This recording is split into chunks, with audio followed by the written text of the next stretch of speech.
इसी तरह से जब नींद में चलने वाला आदमी भी इतनी सारी क्रियाओं को कर लेता है तो पता ही नहीं चलता, फिर वो कहीं का कहीं कर देता है। और नींद में कपड़े रखने हैं कपाट में तो रख आया बाथरूम में, कुर्सियां रखनी है सामने तो ले गया रसोई घर में, और नींद में सारा सामान यहां का वहां कर दिया, कुछ का कुछ उटपटांग करके, और फिर सुबह उठता है तो कहता है मेरे घर में तो भूत आया था, क्योंकि पता तो है नहीं कि मैंने किया है। बेहोशी की अवस्था है। अब वो डर रहा है। अब अकेला आदमी है, दूसरे को पता भी नहीं है किसने खुद किया है। अब दूसरे भी कह रहे हैं कि ये तो सो रहा था। सच में ऐसा अनर्गल कौन कर सकता है? खुद ही अपना सामान कौन बिगाड़ लेगा? लोगों को भी भरोसा नहीं हो रहा है। वो आदमी मोहल्ले में बता रहा है कि मेरे घर में भूत है, देखो रात में रसोई खुला था, भूत आया, भोजन भी कर ले गया, मेरे कपड़े यहाँ के वहाँ कर दिया, जो नए कपड़े थे उसे पानी में भिंगा दिया, कुर्सियाँ दरवाजे से रसोई में घुसा दिया। अब दूसरे लोग भी घबरा रहे हैं कि सच में इसके घर में भूत आता है, क्योंकि ये आदमी ऐसा क्यों करेगा? अब उसे पता ही नहीं है कि बेहोशी है मन की, शरीर चल रहा है, मन मौजूद नहीं है। अर्धनिद्रा की अवस्था में उसने ये सारे नाटक किए हैं, और जागृत होने के बाद उसे खुद पता नहीं चला कि ये सारी मूर्खता हमने किया है। और बाद में फिर ओझा बैगा बुलाना पड़ता है कि देखो इसके घर में भूत तो नहीं। अब भूत का कोई मामला नहीं है, भूत का काम उसने खुद किया है, लेकिन ओझा बैगा खोजने जा रहा है कि कहीं भूत का पता चल जाए। बेहोशी में ये सब हो रहा है। हम चले जा रहे हैं, अचानक आगे निकल गए, तब ध्यान आया अरे यहीं खड़ा होना था, मन वहाँ मौजूद नहीं, हम कहीं का कहीं निकल जाते हैं। झाड़ू लगा रहे हैं, लगाते लगाते कचरा छूट गया, आगे निकल गए, बाद में देखते हैं छूट कैसे गया, हम तो बड़े ध्यान से लगा रहे थे, मन मौजूद नहीं था। बोलते बोलते कभी किसी को गाली दे दिए, तब ध्यान आया ओह मेरे मुख से तो गाली निकल गई।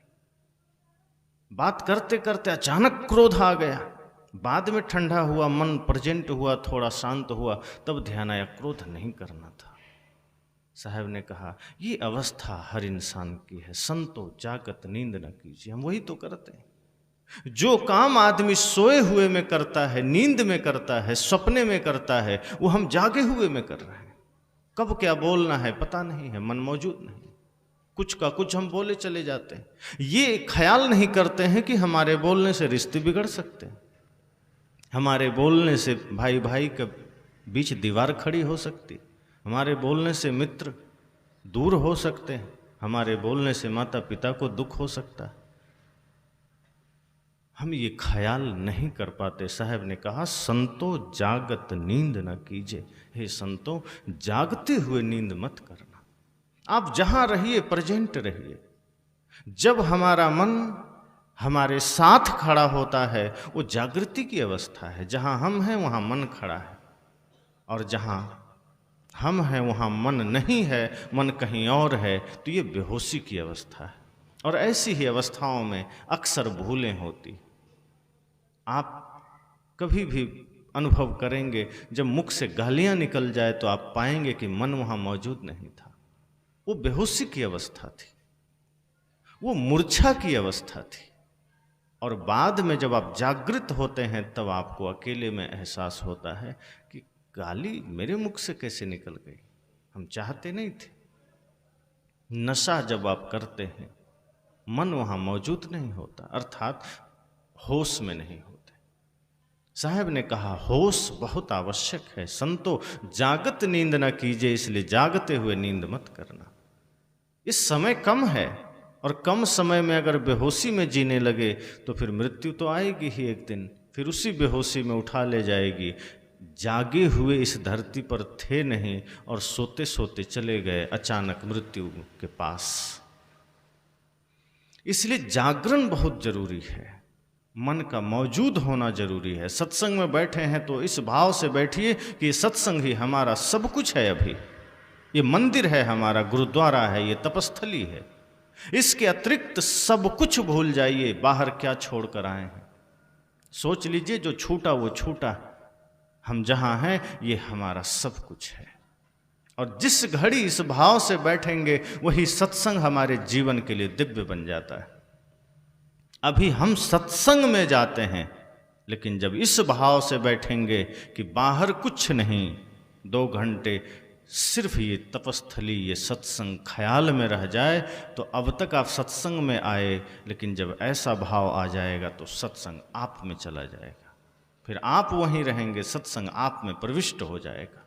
अभी हम सत्संग में जाते हैं और वापस चले आते हैं, सत्संग वहीं है, सत्संग यहाँ कैद है। हम यहाँ आए, सम्मिलित हुए, उतने देर सत्संग का लाभ लिए, निकल लिए, लेकिन जब जागृति आ जाएगी तो सत्संग में आप नहीं आएंगे, फिर सत्संग आप में आ जाएगा। फिर आप जहाँ जाएंगे वहीं सत्संग होगा, फिर आप बाजार में खड़े होंगे वहाँ सत्संग होगा, फिर आप खेत में होंगे वहाँ सत्संग होगा, फिर आप मित्रों के साथ होंगे वहाँ सत्संग होगा, बच्चों के साथ होंगे वहाँ सत्संग होगा, आप झाड़ू लगा रहे होंगे वहाँ सत्संग होगा, फिर आप भोजन बना रहे होंगे वहाँ सत्संग होगा, दुकान चला रहे होंगे वहाँ सत्संग होगा। लेकिन बेहोशी में होता क्या है कि हम सत्संग में करके चले आते हैं, सत्संग छूट जाता है। जैसे चौराहे पर लाइट हो और पूरा गांव अंधेरा हो और आप चौराहे पर बैठे हैं, तब तक आपको लग रहा है कि हम तो प्रकाश में हैं, लेकिन जैसे ही चौराहे से आप घर लौटेंगे आप अंधेरे में हो जाएंगे। इसलिए वो चौराहे की लाइट आपके लिए सदा के लिए नहीं है, लेकिन जब उस चौराहे के लाइट से प्रेरणा लेकर आप भी एक टॉर्च की व्यवस्था कर लेंगे कि ठीक है, इस प्रकाश से इतना तो ज्ञान हुआ कि मुझे भी प्रकाश चाहिए जाने के लिए, इस प्रकाश से इतना तो आभास हुआ कि मुझे घर जाना है, कहीं गड्ढे में गिर ना जाऊं, कहीं खंभे में टकरा ना जाऊं, इसलिए इस प्रकाश के बदौलत मुझे एक प्रकाश जला लेना है। वहाँ रहते रहते हमें प्रकाश की व्यवस्था कर लेनी है। कई बार आप देखते हैं कमरों में आप जाते हैं बल्ब का स्विच दबाने, तो उस प्रकाश के स्विच को दबाने के लिए भी आप पहले से प्रकाश की व्यवस्था करके जाते हैं कि कहीं गलत जगह ना हाथ चला जाए, करंट मारते। तो प्रकाश से ही प्रकाश को आप जागृत भी करते हैं। ये सत्संग भी एक ज्ञान प्रकाश है, और यहाँ आकर के आप अपने भीतर के प्रकाश को जागृत करते हैं, अपने भीतर के होश को जागृत करते हैं, ताकि यहाँ से जब आप घर जाएं तो सत्संग आपके साथ में चला जाए। और जब सत्संग साथ में जाता है तो सदगुरु कबीर कहते हैं, फिर जहाँ जहाँ डोलो सो परिक्रमा, जो कुछ करो सो पूजा। फिर आपका डोलना परिक्रमा है, आपका कुछ भी करना पूजा है। और जब मन पवित्र हो जाता है, जब हम होश में आ जाते हैं, हम जागरण में आ जाते हैं, तो मन गलत करता भी नहीं, फिर क्रोध भी नहीं आएगा। क्रोध फिर अनुशासन के लिए आएगा। जब मैं क्रोध की बात करता हूँ, अक्सर कई जगह लोग पूछ देते हैं कि हम व्यवस्थापक हैं या हम समाज की सेवा कर रहे हैं, हम सीमा पर खड़े हैं, आर्मी में हैं, हमें क्रोध करना पड़ता है। मैंने कहा, जो क्रोध अनुशासन के लिए है, जो क्रोध प्रेम स्थापित करने के लिए है, बल्कि जिससे समाज का भला होना है, जिससे अनुशासन जागृत होना है, जिस क्रोध के पीछे आपका ध्येय नफरत का नहीं है, घृणा का नहीं है, फिर वो क्रोध जायज है। जैसे समाज में कभी अनुशासन स्थापित करना हो तो हल्का कड़क तो होना पड़ेगा, आप नरम हो जाइए तो फिर लोग फायदा उठा लेंगे। जैसे संत कहते हैं ना कि एक बार काल्पनिक कहानी, एक सांप बहुत ज़्यादा लोगों को डसता था, तो संत ने कहा तुम ऐसे मत करो, एक तो ऐसे ही भोग भूमिका में हो, न जाने कितने पाप तुमने किए हैं, उसका फल तुम यहाँ पा रहे हो, ऊपर से तुम इस तरह से, तो क्या करें, किसी को डसना मत। अब वो डसना छोड़ दिया, लोगों ने देखा, बच्चों ने देखा, ये सांप तो आज साधु बन गया। पहले तो दूर से ही दौड़ के काट लेता था, अब देख रहे हैं निकलता है, पास से कोई निकल जाता है सिर झुकाए। धीरे धीरे लोग डरना छोड़ दिए उससे, और फिर उस पर पत्थर मारने लगे, मजे करने लगे, बच्चे हाथ में उठा के घुमा के फेंकने लगे। अब वो लहूलुहान हो गया। संत ने देखा, ये क्या हुआ तुम्हें? कहा आपने ही तो कहा था कि काटना नहीं। कहा मैंने काटना नहीं कहा था, फुफकारना नहीं ये तो नहीं कहा था ना। फुफकार तो मार सकते हो, इतना तो तुम जागृत रह सकते हो कि तुम पर कोई अटैक ना करे। अब तुमने काटना छोड़ दिया, फुफकारना भी छोड़ दिया, लोग तुम्हें सताने लगे। तो अपने आप में इतना अनुशासित तो रहिए कि उस अनुशासन से दूसरा भी अनुशासित हो जाए। तो कभी कभी क्रोध के प्रति जो व्यवस्थापक होते हैं, जो समाज का अगुवा होते हैं, जो प्रशासन में होते हैं, उनके पास क्रोध, अब क्रोध वैसा नहीं चाहिए भयंकर नफरत वाला, घृणा वाला, कि घृणा में आके क्रोध कर रहे हैं। जैसे सदगुरु कबीर ने कहा है ना, गुरु कुम्हार शिष्य कुंभ है, गढ़ी गढ़ी काढ़े खोट, और अंदर हाथ सहार दे बाहर मारे चोट। इसका क्या अर्थ है कि गुरु का भाव क्या है? शिष्य को चोट देने का अर्थ है, उसको सजाने संवारने का अर्थ इतना ही है कि प्यार का हाथ दिया हुआ है गुरु ने, अर्थात ध्येय यही है कि इसका जीवन बन जाए। गुरु का ध्येय ये नहीं है कि क्रोध करके इसको नरक में भेज दें, इसको डांट मार करके इसको बर्बाद कर दें। गुरु अगर हमें चोट देते हैं, गुरु अगर हम पर गुस्सा करते हैं, उसके पीछे का कारण इतना है कि शिष्य में एक परिवर्तन आ जाए और वो भाव हो जाए कि गुरु कर ले आप समान, कि वो मेरे जैसा बन जाए। ऐसा ही जैसे डॉक्टर होते हैं, ऑपरेशन करते हैं, कितना कैंची छुरी चाकू लेकर बैठते हैं डॉक्टर, और आप जहाँ ऑपरेशन है, चाहे पेट में हो, सीने में हो, पैर में हो, हाथ में हो, कमर में हो, बेहोश करके पूरा कैंची घुसा दिया, अंग काट के निकाल दिया। अब कोई कहे कि अरे डॉक्टर के हाथ में कैंची, ये तो जान ले लेगा। जान लेने के लिए वो कैंची नहीं पकड़ा है, जान बचाने के लिए पकड़ा है। वो जो ऑपरेशन कर रहा है उसके पीछे उसका ध्येय ये नहीं है कि हम इस आदमी को मार दें।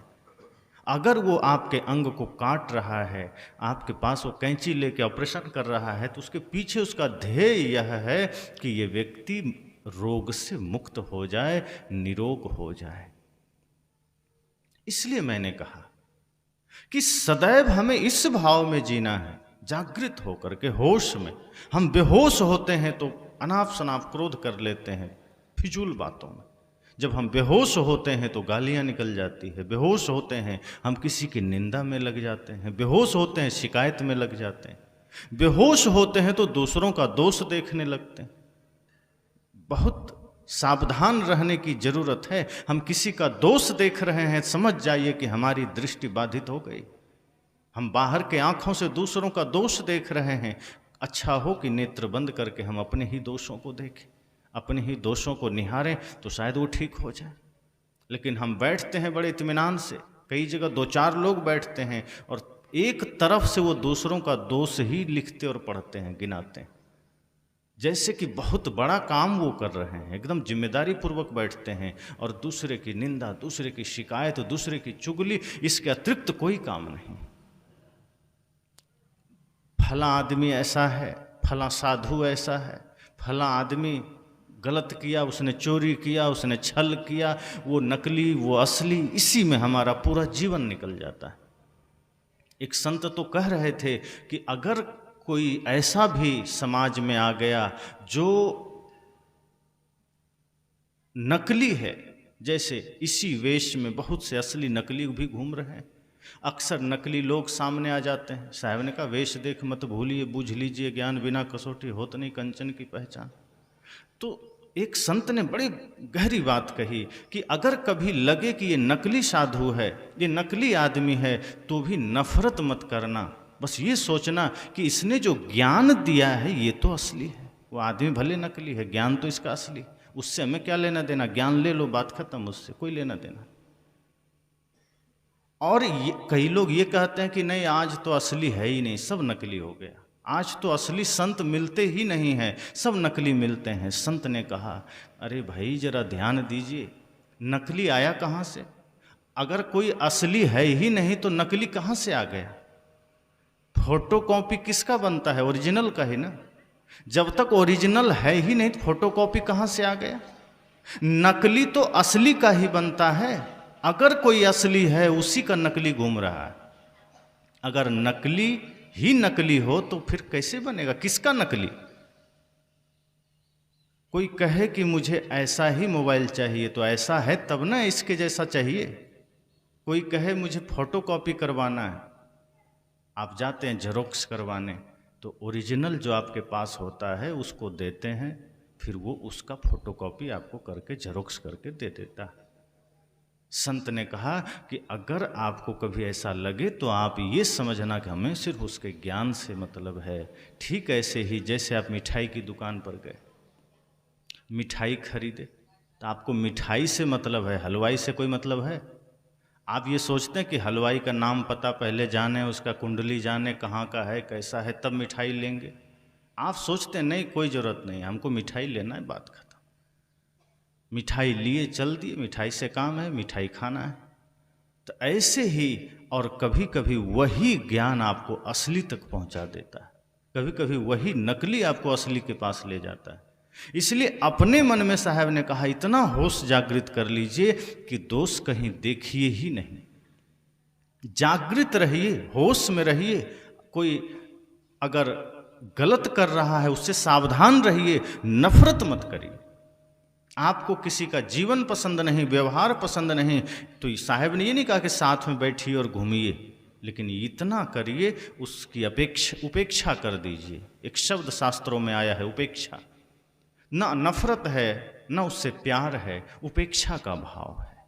और जब हम उपेक्षा करके अपने कार्य में लग जाते हैं तो हमारे मन में घृणा जन्म ही नहीं लेता, हमारे मन में क्रोध जन्म ही नहीं लेता, ईर्ष्या जन्म ही नहीं लेता, नफरत जन्म ही नहीं लेता। पर हम नफरत कर लेते हैं, किसी को देखा उसकी निंदा में, शिकायत में, कहीं नशा कर रहे हैं, कहीं दुर्व्यसन कर रहे हैं, कहीं गाली, कहीं झगड़ा, कहीं झूठ। साहब ने कहा जागत नींद न कीजिए। ये सब नींद के लक्षण है, जागते हुए में नींद।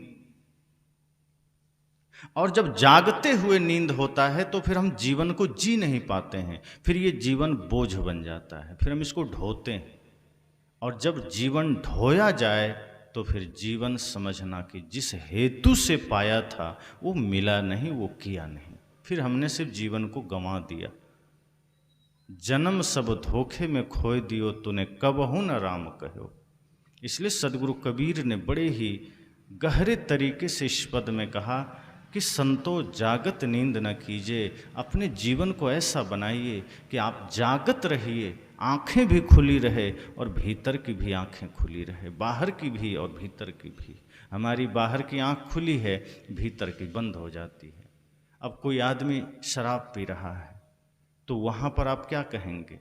उसकी बाहर की तो आँखें खुली है, वो गया शराब पी लिया, लेकिन भीतर की आँख उसकी बंद है, तभी तो वो देख नहीं पाया उसकी सच्चाई कि ये नशा है, इसको पीने से शरीर में नुकसान होगा, धन का नुकसान होगा, सम्मान चला जाएगा। तो बाहर की आँख खुली थी, भीतर की बंद हो गई, और भीतर की जब बंद होती है तो हम नशा को हाथ लगा देते हैं। शराब, अब तो शराब के जो पैकेट आते हैं उस पर लिखा होता है स्वास्थ्य के लिए हानिकारक है। तो सदगुरु कबीर कहते हैं कि बाहर तो आंख खुली है, लेकिन इस खुली आंख से वो दिखाई नहीं दे रहा कि स्वास्थ्य के लिए हानिकारक है, हम फिर भी खरीद रहे हैं। गुटखा की पुड़िया पर लिखा है स्वास्थ्य के लिए हानिकारक, तंबाकू की पुड़िया पर लिखा है स्वास्थ्य के लिए हानिकारक, बीड़ी गांजा सब पर लिख दिया गया, सरकार ने चेतावनी दे दिया, लेकिन आदमी की वही अवस्था है। साहब ने इसलिए तो कहा मैं के ही समझाऊं या जग अंधा। जगत के लोग अंधा हैं, मैं किसको समझाऊं? हाथ में पुड़िया है, देख रहा है स्वास्थ्य के लिए हानिकारक, फिर भी खा रहा है। तो जैसे ही बेहोशी आती है हम गलत करना शुरू कर देते हैं। बाहर की आंख खुली है, भीतर की जगी नहीं, विवेक की आंख खुली नहीं, और हमसे पाप होना शुरू हो जाता है। साहब कहते हैं जब भी क्रोध आए समझना आप बेहोश हैं, और बेहोशी में सब गलत काम होते हैं, अच्छा काम होता ही नहीं। जैसे ही आपके जीवन में बुराइयां आने लगे या आपसे कुछ गलत हो जाए, समझ जाइए बेहोशी आ चुकी है, बेहोशी में जी रहे हैं। कुछ भी गलत करने के लिए बेहोशी जरूरी है। कोई आदमी होश में होगा तो वो गलत कर ही नहीं सकता। जो आदमी होश में होगा वो गाली नहीं दे सकता, जो आदमी होश में होगा वो झूठ नहीं बोल सकता, जो आदमी होश में जिएगा वो नशा को छू भी नहीं सकता, जो आदमी होश में होगा वो किसी से नफरत नहीं कर सकता। वो किसी से घृणा नहीं कर सकता, वो किसी की निंदा नहीं कर सकता, शिकायत नहीं कर सकता, वो दूसरे का दोष नहीं देख सकता। ये सारे पाप करने के लिए सोना जरूरी है, बेहोशी जरूरी। और हम बेहोश में हैं, हम होश में नहीं हैं। अगर होश में हो तो हम किसी की निंदा करेंगे क्यों करेंगे? साहब ने कहा ना कि अपनी ओर जब हम दृष्टि करते हैं तो हमें अपना दोष दिखाई देता है, हम दूसरे का दोष देख रहे हैं। अब दूसरे का दोष देखने से मिलेगा क्या? अपना मन गंदा होगा। अब ये तो ऐसा ही है जहाँ कहीं गुलाब का पेड़ हो, गुलाब खिला है, फूल खिले हैं ढेर सारे, अब आदमी उसे ना देखकर बगल में कूड़ा का ढेर है और उसी को देख रहा है, तो क्या कहेंगे? बगल में बगीचा है, फूलों से खिला हुआ बगीचा, सुगंधी आ रही है, अब आदमी वहाँ खड़ा होकर फूलों का आनंद नहीं ले रहा, वो जाके कचड़े के ढेर पर दुर्गंध के बीच बार बार देख रहा है, तो मन में दुर्गंधी ही तो आएगी। आपके कान नाक सब जगह दुर्गंधी भरेगी। साहब कहते हैं किसी के जीवन में अगर कोई बुराई है उस पर नज़र मत डालिए, अच्छाई पर नज़र डालिए। होश इसी का नाम है कि हम होश में अगर आएं तो ये घटित हो सकता है कि हम दूसरों से क्या ले रहे हैं, वरना जिंदगी तो ऐसे ही बेहोशी में बीत जाएगी। और बेहोशी इतनी खतरनाक होती है कि कभी कभी वही नींद में चलने की बीमारी जैसी होती। लगेगा हम सत्संग कर रहे हैं, लगेगा हम धर्म के मार्ग पर चल रहे हैं, हम सुबह उठ के ध्यान भी कर लेते हैं, हम दान भी कर लेते हैं, हम सत्संग में भी चले जाते हैं, हम समाज के कार्यों में भी भाग ले लेते हैं, सब ये नींद में चलने जैसा हो जाता है। लेकिन भीतर मन इतना व्यग्र होता है, इतना व्यथित होता है, इतना पीड़ित होता है कि हमें सोने के लिए नींद की गोलियां खानी पड़ती। बिस्तर पर जैसे ही आए अब करवट बदल रहे हैं। जो व्यक्ति पूर्ण होश में जीता है वो जब नींद में जाता है तो तकिए पर सिर रखा और नींद आ गई। और जो आदमी बेहोशी में जी रहा है, अर्थात न पूरा नींद में है न पूरा जागा हुआ है, बेहोशी मतलब न तो वो नींद में है न जागा हुआ है, या तो पूरा नींद में रहिए या पूरा जागा हुआ रहिए। जो व्यक्ति पूरा जागा हुआ है वही पूरी नींद भी ले पाता है, और जो आदमी आधा जागा हुआ है, आधा सोया हुआ है, वो नींद में भी जाता है तो आधा जगा रहता है, और जगा है तो आधा सोया रहता है। इतना खतरनाक स्थिति बन जाती है कि वो ना नींद में सो पाता है ना जगे में वो जगा रह पाता है। उल्टा हो जाता है, सब कुछ बिगड़ जाता है। बिस्तर पर सोने गए तो तारे गिन रहा है, दुनिया भर की कल्पनाएं कर रहा है, सोच रहा है इसके उसके बारे में। धीरे से बहुत देर के बाद नींद भी आई तो करवट बदलते बदलते, और ऐसी नींद आई कि पूरी गहरी नहीं आई, आधी नींद आई। आधे में सपना देख रहा है, आधी अवस्था है नींद की, और सपने में कुछ देख लिया डरावना, डर के फिर बैठ गया, फिर कुछ उठपटांग सोचा किया, फिर सोया। लेकिन जो व्यक्ति जागा हुआ है, जिसका मन निर्मल है, जिसका मन पवित्र है, वो नींद में भी जाता है तो इतनी गहराई से जाता है कि कब सुबह हो गई, कब 4 बज गया, कब 5 बज गया, कुछ भी ख्याल नहीं आया। एक गहरी नींद उसकी होती है, पूरी रात निकल जाती है, ना स्वप्न आता है। जिन्हें भी स्वप्न आता है समझ जाइए कि नींद पूरी नहीं है, वो आधी नींद है। जिस दिन पूरी नींद आपकी हो जाएगी, स्वप्न का कोई ख्याल तक नहीं होगा, स्वप्न का आगमन नहीं होगा। अगर आप लोग स्वप्न देखते हैं तो कई बार लोग कहते हैं नहीं मैं तो अच्छा स्वप्न देखता हूँ। स्वप्न अच्छा हो या बुरा है तो वो अर्ध जागृति की अवस्था, अर्ध सुसुप्ति की अवस्था। आधा जगे हैं आधा सो रहे हैं, पूरी तरह तो न सो रहे हैं न जगे हैं। स्वप्न कितना भी बढ़िया हो, पर यदि वो नींद में आ गई है तो समझ जाइए आप पूरी तरह सो नहीं पाए, और पूरी तरह नहीं सो पाए इसका मतलब है कि मन बेहोशी में जी रहा है, वहाँ मौजूदगी नहीं है। अब जैसे कोई कहे नहीं हम तो शराब पीते हैं लेकिन बढ़िया वाला पीते हैं, तो शराब कितना भी बढ़िया है तो शराब है, वो कोई अच्छा थोड़े हो जाएगा। अब कितना भी क्वालिटी का शराब हो, है तो नशा, है तो पाप, चाहे जितना बढ़िया हो जाए। इसी तरह स्वप्न आया मतलब जागृत नहीं है, भीतर बेहोशी है और बेहोशी में आप सो नहीं पाए, आधा जगे हैं आधा सोए हैं। और वही आदमी जब जग जाता है तो पूरी तरह जगा भी नहीं रहता। समस्या इतनी गंभीर हो जाती है कि वो आदमी जगा है तो आधा सोए रहता है। जैसे कई लोग आप कहते हैं ना, अरे जगे नहीं हो क्या, चल रहे हो ऐसा जैसे सोए हुए हो। कोई काम कर रहा है उसमें इतनी बेहोशी, सही से काम नहीं कर पाया। कई बार आप लोगों से कह देते हैं ठीक से काम करो, अभी तक सो रहे हो क्या। वो सुसुप्ति की अवस्था जगे में भी है और वो जागृति की अवस्था सोए में भी है, वो इधर का उधर हो गया। इसलिए साहब ने कहा कि जागत नींद न कीजिए, आप जागते रहिए, सोए में भी जागिए और जागे में तो जागिए ही। और सोए में जागने का मतलब इतना ही है कि सोए हुए में इस तरह सोइए कि आप पूर्ण गहरी निद्रा में सोइए। नींद में पूरी नींद जागरण ही है। इसका अर्थ यह है कि मन यहां वहां नहीं जा रहा। इसका अर्थ यह है कि मन बिल्कुल शांत है। जब मन मौजूद नहीं होता है तो अर्ध निद्रा की अवस्था होती है और वो बेहोशी की अवस्था है। और जब मन शांत हो गया, आप सोए, जैसे ही बिस्तर में गए नींद आ गई, तो समझ जाइए वो जागृति की अवस्था है। मतलब मन कहीं नहीं है, मन आपके पास है। और सुबह समय से नींद खुल गई, न सिर पर कोई बोझ, न दर्द, न चेहरे पर कोई सिकन, न तनाव, न थकान, खाली खाली। और जिस दिन आप स्वप्न नहीं देखते हैं उस दिन आप खाली खाली महसूस करते हैं। आप अभ्यास करिए। अगर आपको स्वप्न आता है तो कुछ अभ्यास जो आप सोने से पहले कर सकते हैं वो जरूर कीजिए। कि सबसे पहली बात तो सोने से पहले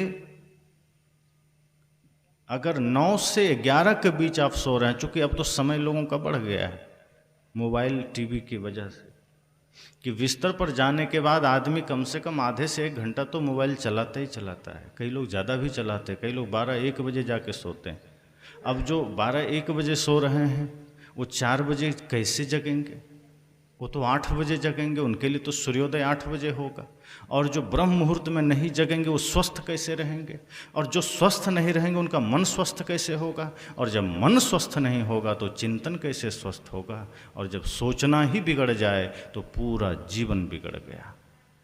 इसलिए कोशिश कीजिए कम से कम सो तो 9-10 के बीच ही जाइए, लेकिन फिर भी 11 बजे तक सो जाइए। तो उससे पहले अगर मोबाइल चलाने का भी मन करे तो कोई ऐसा प्रवचन, ऐसा विचार, ऐसा मेडिटेशन लगा लीजिए जो आपके मन को दिशा देने वाला हो, जो आपको बेहोशी से होश में लाने वाला हो। ऐसा ज्ञान सूत्र चला करके थोड़ा सो जाइए और उसके बाद थोड़ा चिंतन कीजिए।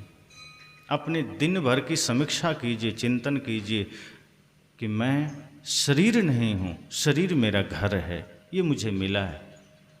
मैं श्वास ले रहा हूँ, छोड़ रहा हूँ। जिस दिन ये श्वास लेना छोड़ना बंद हो जाएगा उस दिन ये शरीर हमसे पृथक हो जाएगा। और जब शरीर पृथक हो जाएगा फिर ये शरीर तो पड़ा रहेगा पर इस शरीर का कोई महत्व नहीं होगा, फिर ये सिर्फ लाश होगी।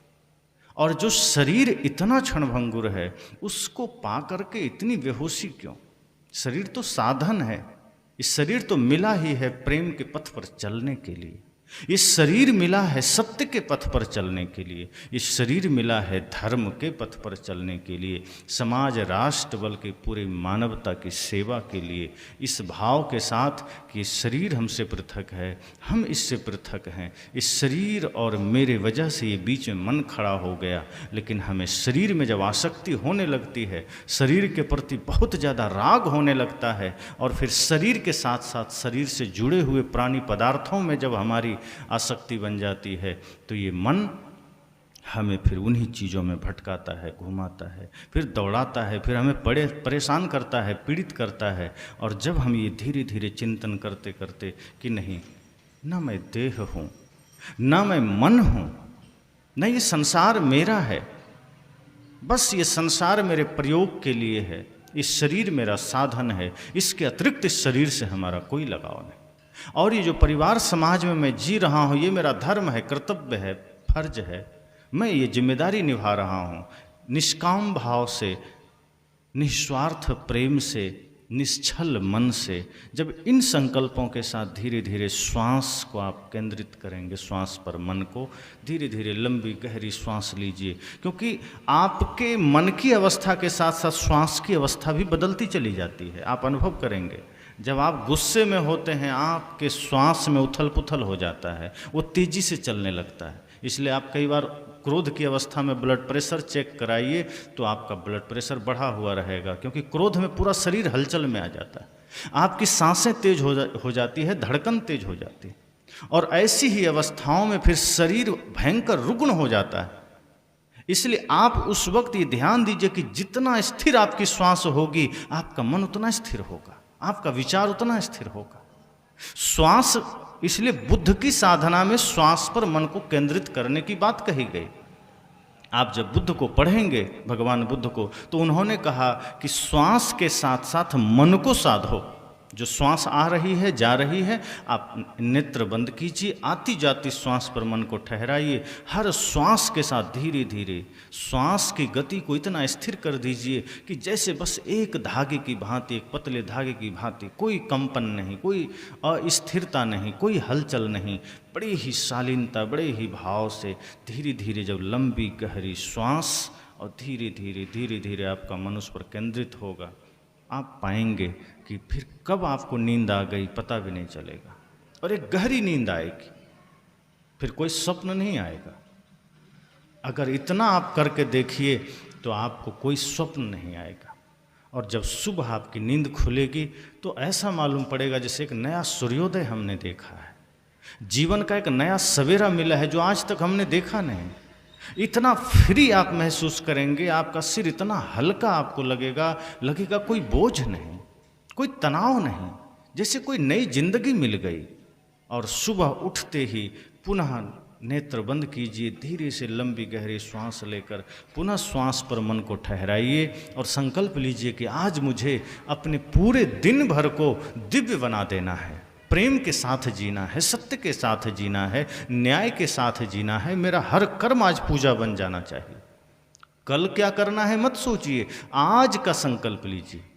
साहब ने कहा है कल का कल पर छोड़ दीजिए, कल पुनः नया संकल्प ले लीजिएगा, पर सुबह उठिए तो बस इतना सोचिए कि आज का दिन मुझे पूरा एक एक पल को उत्सव की तरह बना देना है, पूजा की तरह बना देना। उसके बाद अपने दैनिक क्रियाओं में लग जाइए, फिर आप देखेंगे कि आपके द्वारा उस दिन किया गया हर काम पूजा बन जाएगा।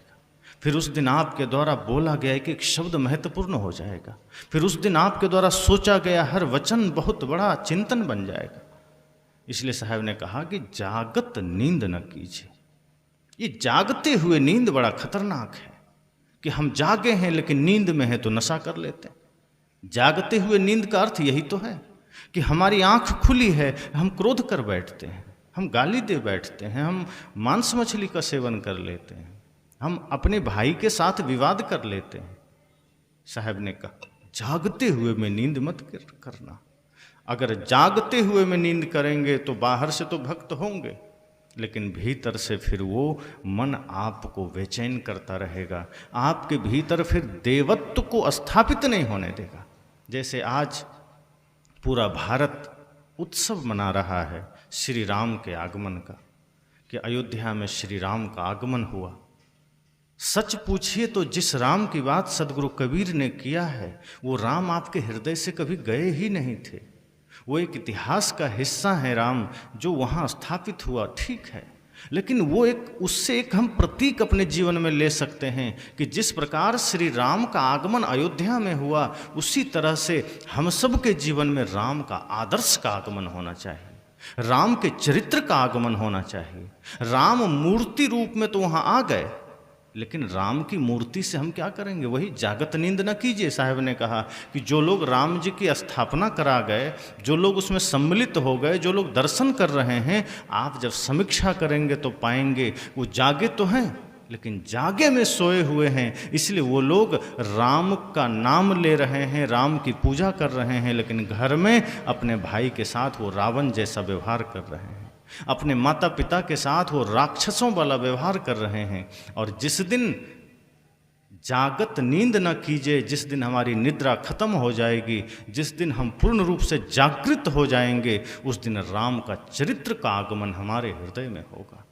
जब हम अपने हृदय को ही मंदिर बना लें, हम अपने घर को ही मंदिर बना लें, तो फिर श्री राम का आगमन फिर सिर्फ मूर्ति रूप में नहीं होगा, उनके चरित्र के रूप में होगा, उनके विचार के रूप में होगा, उनके आदर्श के रूप में होगा। जिस दिन महापुरुषों का आगमन हमारे हृदय में हो जाएगा, जिस दिन महापुरुषों के ज्ञान का स्थापना हमारे हृदय में हो जाएगा, उस दिन हम कोई गलत काम नहीं कर पाएंगे। आज हम अपने दिल में राम को बिठाना ही नहीं चाहते। राम को बिठा देते हैं मंदिर में और दिल में बिठा लेते हैं रावण को, तभी तो भाई से झगड़ा करते हैं। कोई राम को यहां बिठाकर भाई से लड़ सकता है क्या? छोटी सी बात जरा सोचिए। कोई व्यक्ति अपने हृदय में राम को बिठा रखेगा, अपनी पत्नी से धोखा करेगा। वो जिस व्यक्ति के हृदय में राम का निवास होगा, अपने माता पिता का अनादर करेगा, सोच भी नहीं सकता।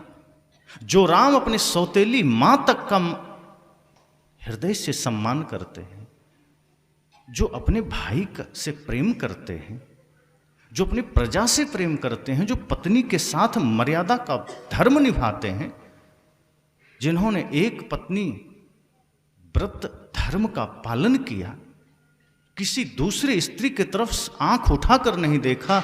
और आंख उठाकर तो देखना छोड़ दीजिए, रामायण में तो ये चर्चा आती है कि जब रावण धाराशायी हुआ और मंदोदरी आ रही थी, और मंदोदरी ने गुस्से में राम जी को बहुत कुछ सुनाया, लेकिन एक घटना ऐसी घटी कि जब मंदोदरी आ रही थी तो उसकी छाया राम जी के ऊपर आने वाली थी। राम जी तुरंत हट गए कि पर स्त्री की छाया से भी राम इतना परहेज करते हैं। तब मंदोदरी ठिठक गई, उनको लगा कि जो राम इतनी भयंकर मर्यादा पुरुषोत्तम है, मैं उसको खरी खोटी सुना गई। और ऐसे राम की पूजा करने वाले अपनी पत्नी के साथ क्या व्यवहार कर रहे हैं?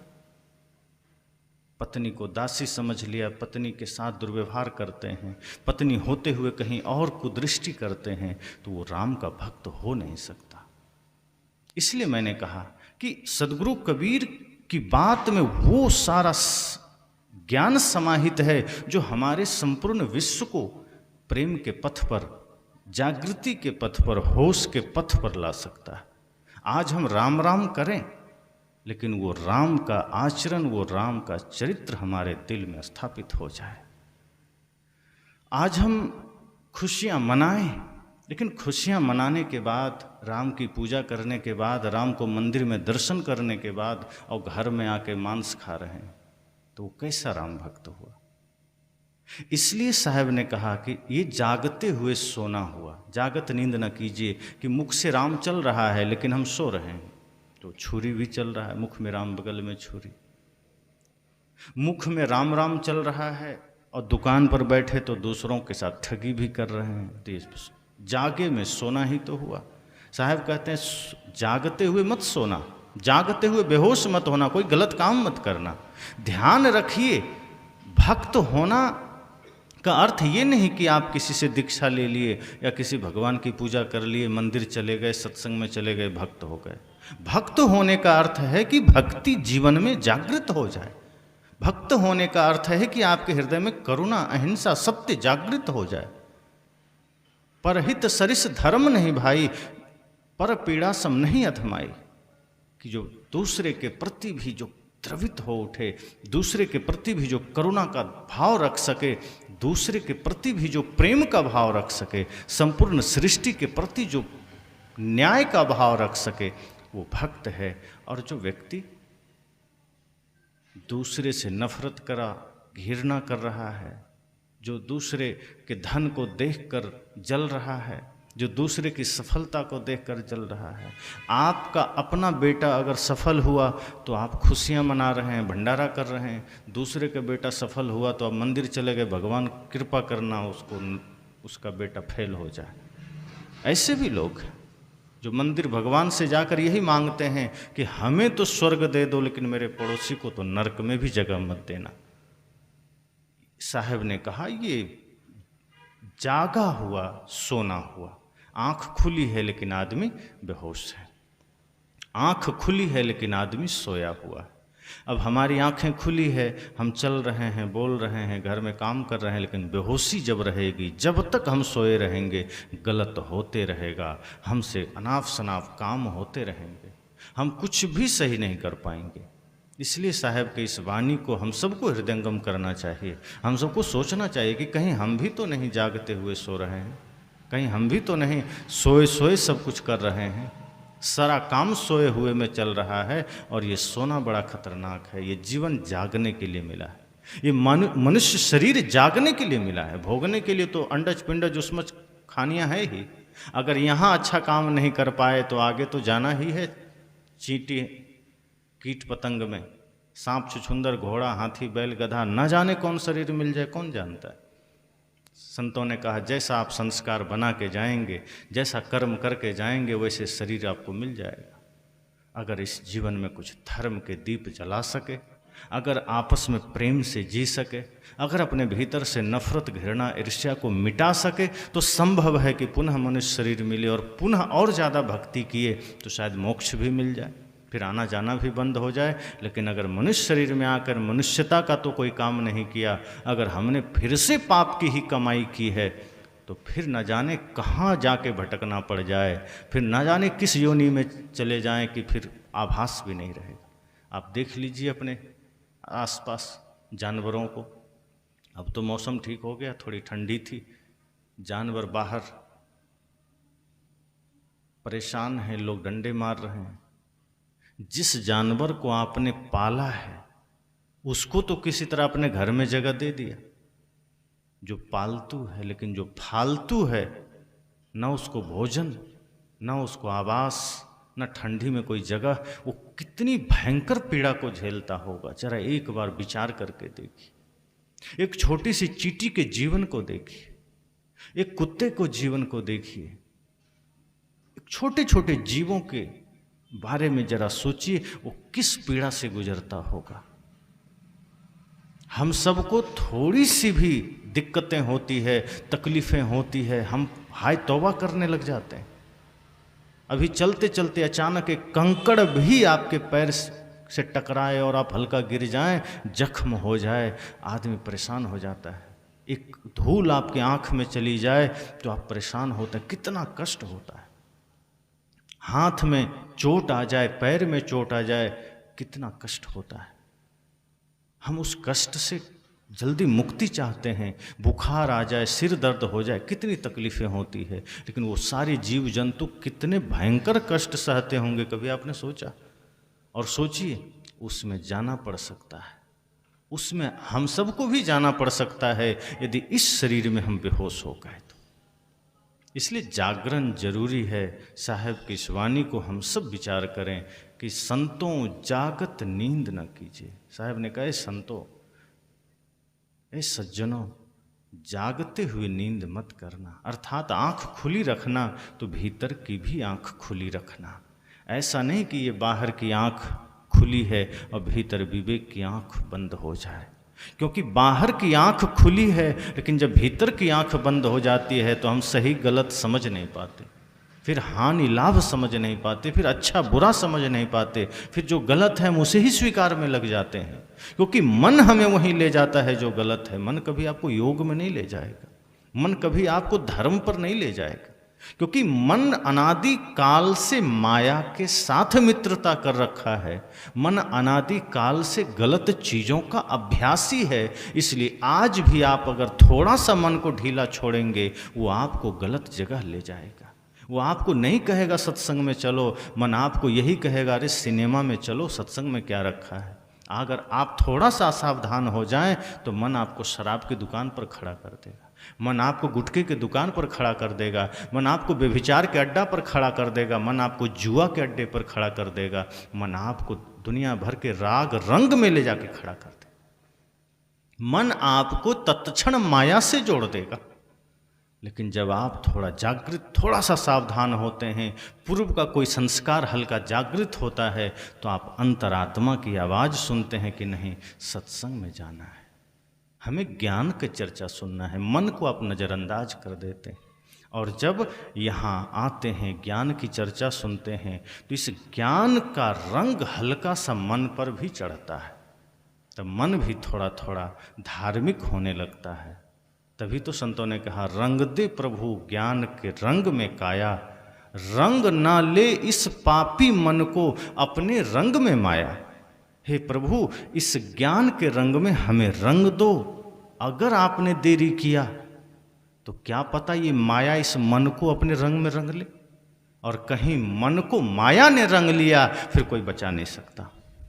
इसलिए सदगुरु कबीर ने, माता शबरी ने, ध्रुव ने, प्रहलाद ने, नानक ने, रैदास ने, बुद्ध ने, महावीर ने अपने मन को ज्ञान के रंग में रंगा था, अपने मन को ध्यान के, सत्य के, प्रेम के रंग में रंगा था।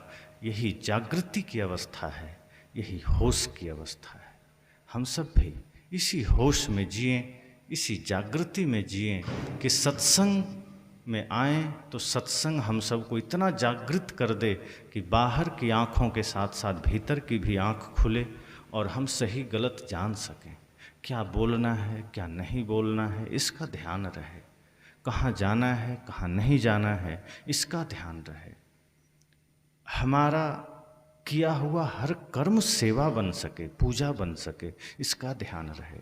अपने घर के आंगन में भी झाड़ू लगाइए, सड़क में भी झाड़ू लगाइए, इस अहोभाव के साथ लगाइए, इतने आनंद के साथ लगाइए कि आपको लगे कि हम किसी भगवान के मंदिर में झाड़ू लगा रहे हैं।